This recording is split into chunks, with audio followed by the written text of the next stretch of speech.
পৃষ্ঠপোষকতার অভাব আর বৈরী আবহাওয়ায় সিলেটের খাসিয়া পল্লীগুলোতে কমেছে পানের আবাদ। বাজারে দাম না পাওয়ায় লোকসানের মুখে চাষিরা। পূর্বপুরুষের এই পেশা থেকে সরে আসতে বাধ্য হচ্ছেন তারা।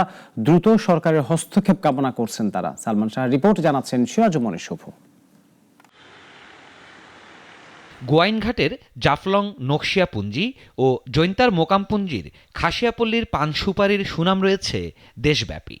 একসময় এ অঞ্চলে পান সুপারি চাষ ছিল ক্ষুদ্র নৃগোষ্ঠীর প্রধান জীবিকা। তবে পান আবাদের সুদিন এখন আর নেই।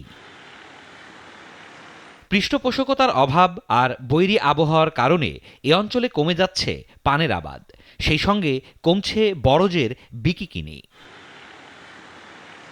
পান চাষিরা জানান, বাজারে পানের ন্যায্য দাম না পাওয়ায় লোকসানের মুখে মোকামপুঞ্জির খাসিয়া পরিবারগুলো। কোনো রকমে খেয়ে না খেয়ে চলছে তাদের সংসার।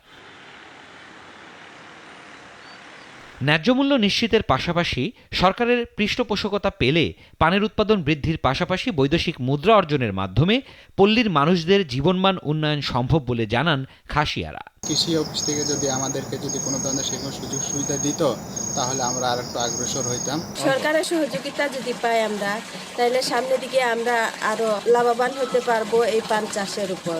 আমরা পানের জন্য যা খরচ করি এর অর্ধেক উঠে না। এদিকে চাষিদের সার্বিক সহযোগিতার আশ্বাস দিয়েছে স্থানীয় কৃষি বিভাগ। তো আমরা বিভিন্ন ফসল নিয়ে কাজ করি, পান চাষকেও আমরা এর অন্তর্ভুক্ত রেখেছি। আমাদের যে কারিগরি সহযোগিতা দেওয়া দরকার, বিশেষ করে ট্রেনিং এবং তাদেরকে কিভাবে পান চাষ করবে আধুনিক পদ্ধতিতে, সেই বিষয়ে আমরা প্রায় সময় আদিবাসীদের আমাদের বিভিন্ন প্রশিক্ষণে অন্তর্ভুক্ত করে থাকি। সরকারি যথাযথ পদক্ষেপে খাসিয়াদের পান চাষে আবারও সুদিন ফিরবে বলে আশা সংশ্লিষ্টদের। সিরাজুম মনির শুভ, নাগরিক।